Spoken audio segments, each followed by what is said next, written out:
को तो बाथरूम में भी नहाते हो ना, चटकनी खुली रहे तो 10 बार देखते हो कि खुली तो नहीं है। कितना भय रहता है तुम्हारे भीतर। लेकिन दिगंबर संत वो संत होता है जो भरी समाज के बीच नग्न रहकर भी निर्विकार जिंदगी जिया करता है, वासना से रहित होकर के जीवन जिया करता है। मान्यवर, बहुत कठिन साधना है। खुली किताब है, विकार पैदा होंगे तो पब्लिक को दिख जाएंगे। ध्यान रखिए, यहाँ तो मन को साधना पड़ता है, मन को जीतना पड़ता है। बिना इंद्रियों को जीते कोई दिगंबर हो नहीं सकता है। ध्यान रखिए, मानव विचार साधना है, विचार करें,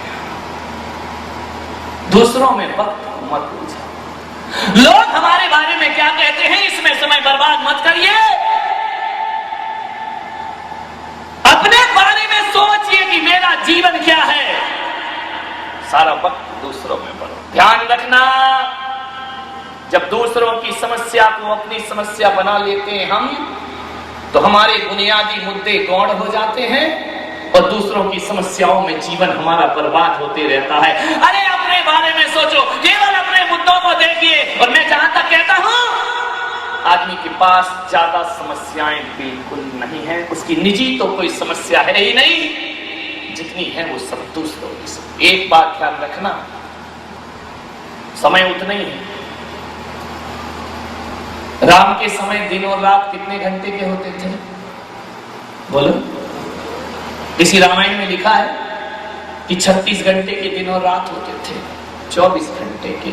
ऋषभदेव के समय दिन और रात 24 घंटे के थे। नारायण कृष्ण के समय दिन और रात 24 घंटे के थे। और भगवान महावीर के समय भी दिन और रात 24 घंटे के थे। महात्मा गांधी के बाद दिन और रात 24 घंटे के थे। मेरे भाई, मेरे पास भी दिन और रात 24 घंटे के हैं, तुम्हारे पास भी दिन और रात 24 घंटे के हैं। एक बात ध्यान रखना सीकर वालों, कि जिन जिन लोगों ने दुनिया में जो कुछ भी पाया है, इन्हीं 24 घंटों में पाया है, और हमें भी जो कुछ मिलेगा इन्हीं 24 घंटों में मिलेगा। अब तुम चाहो तो 24 घंटों को बर्बाद कर दो, और तुम चाहो तो 24 घंटों को सार्थक 24 घंटे मिलेंगे। इसी 24 घंटे में राम ने वो पाया जो दुनिया ना पा सकी। इन्हीं 24 घंटों में महावीर वो पाते हैं। ध्यान रखना, नारायण कृष्ण ने वो पा लिया जो 24 घंटे में हम ना पा सके। जो कुछ भी मिलेगा इन्हीं 24 घंटों में मिलेगा। और एक बात और ध्यान रखना, जीवन को लंबा मत बनाइए। मत सोचो कि जीवन मेरा लंबा हो, 100 साल का जीवन हो, 120 साल का जीवन हो। एक बात ध्यान रखना, जीवन में लंबाई का कोई महत्व नहीं हुआ करता है। अरे घिसट घिसट कर 100 साल जिए तो क्या जिए जिंदगी में, कोई मूल्य नहीं है उस समय का, कोई मूल्य नहीं है उस जीवन का। घिसट घिसट के 100 साल मत जियो। कोई संत ज्ञानेश्वर होता है जो 9 साल की उम्र में तत्व ज्ञान को प्राप्त कर परम समाधि को प्राप्त, 9 साल की उम्र में जो शरीर को छोड़ देते हैं।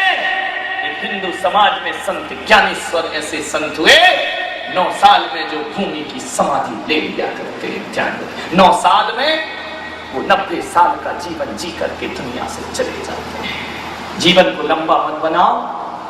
जीवन में लंबाई का कोई महत्व नहीं है। जीवन में महत्व है तो गहराई का महत्व है।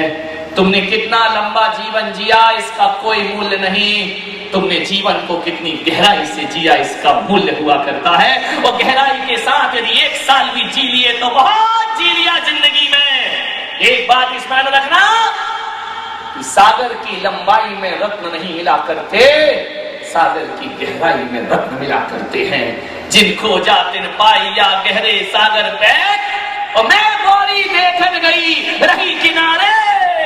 सागर के किनारे बैठकर किसी को रत्न ना मिले, जो सागर में डूबना जानता है उसे ही जीवन में रत्नों की प्राप्ति हुआ करती है। सागर तो रत्नाकर है, रत्नों की खान है, उसे ही रत्न मिलते हैं जो गहरे डूबने की कला जानते हैं। अरे जो जिंदगी में गहरा डूबता है उसका ही जीवन जीवन हुआ करता है।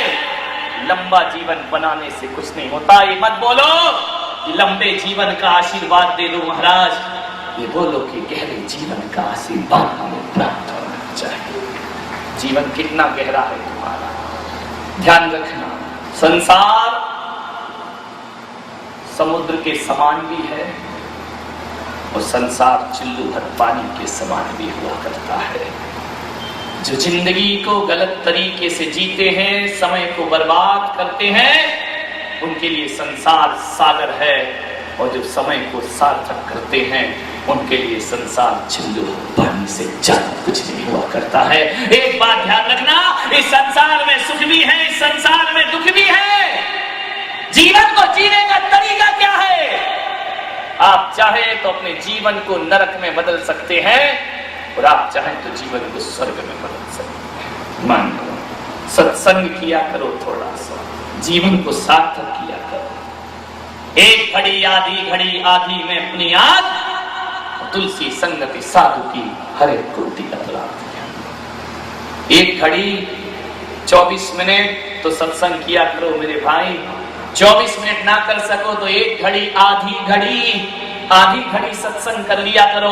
12 मिनट सत्संग किया करो। 12 मिनट भी ना कर सको तो एक घड़ी आधी घड़ी और आधी में बुनियाद 6 मिनट भी सत्संग जीवन में कर लिया। बाबा तुलसीदास कहते हैं कि करोड़ों जन्मों के पापों से मुक्ति मिल जाया करती है, करोड़ों जन्मों के अशुभ विचारों से हमें मुक्ति प्राप्त हो जाती है। थोड़ा सा जीवन को समझ लीजिए। समय नहीं है आदमी के पास, समय मिलता नहीं, समय निकालना पड़ता है। एक आदमी से मैंने पूछा, मंदिर क्यों नहीं आते? बोले नहीं आता महाराज। मैंने कहा क्यों नहीं आते हो? बोले वो पत्नी आती है। तो मैंने कहा पत्नी आती तो उससे तेरा क्या लेना देना है? अरे महाराज सारा धर्म वही कर लेती है। तो मैंने कहा मामला क्या है? बोले मैं तो ये सोच के जीता हूं कि सारा धर्म तू ही कर ले, मेरे पास तो इतना टाइम नहीं है। अरे वो धर्म, मैंने कहा वो धर्म करेगी तो उसको मिलेगा, तू धर्म करेगा तो तुझे मिलेगा। बोले मेरा ऐसा विचार नहीं, मेरा ऐसा सोच नहीं, मेरी ऐसी थिंकिंग नहीं है। मैं ये सोचता हूँ कि पत्नी धर्म करेगी और जब वो मोक्ष जाएगी तो मैं पैर पकड़ लूंगा और मैं भी मोक्ष में। अरे मैंने कहा 21वीं सदी की महिलाएं ध्यान रख, ये मत सोच कि पैर पकड़ लेगा तो तेरे को मोक्ष ले जाएगी। अरे एक झटका पैर का देगी, वो मोक्ष में जाएगी और तू धरती पर पड़ा रह जाएगा। ध्यान रखिए, आदमी सोचता है वो धर्म करते हैं तो हमें करने की कोई जरूरत नहीं है। एक बड़ी प्यारी सी कहानी है, बहुत अच्छी लगती है मुझे। एक डाकू था, चोर था, उचक्का था, अनपढ़ था, पढ़ा लिखा नहीं था, लूट खसोट करना उसका काम था। जंगल में उसने अपना एक इलाका बना रखा था, उसके नाम से लोग दर दर कांपते थे।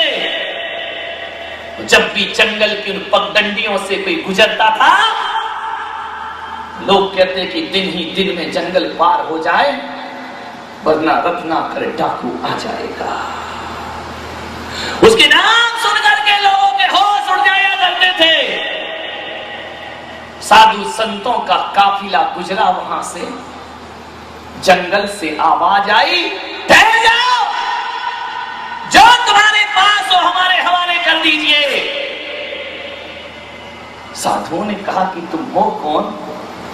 बोले मेरा नाम नहीं जानते, मैं रत्नाकर डाकू, मैं बाल्या भील, मेरे नाम की गूंज है आतूती बोलती है।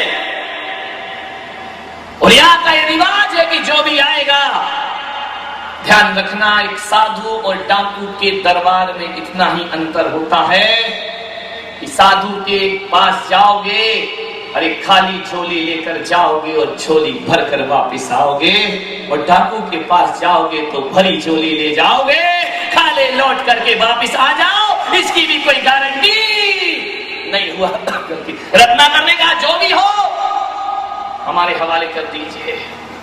साधुओं ने कहा देखो रत्नाकर, तुम सामने आओ, इतने ही बहादुर हो तो सामने आओ हमारे। कूदता दहाड़ता तूफान की तरह रत्नाकर साधुओं के सामने आया।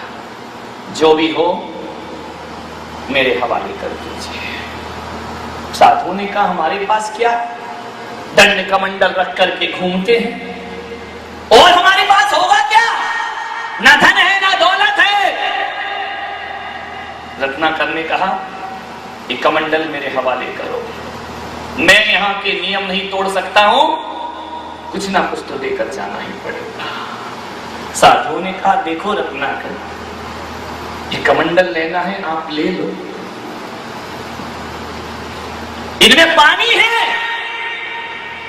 और एक बात याद रख रत्नाकर, संत के कमंडल का पानी यदि तूने इसे छू लिया तो तेरी कहानी बदल जाएगी, ध्यान रखना, तेरी जिंदगी बदल जाएगी। उसने कहा ज्यादा सिखाने की कोशिश मत करो, ज्यादा होशियार मत बनो, जो भी है मेरे हवाले करो।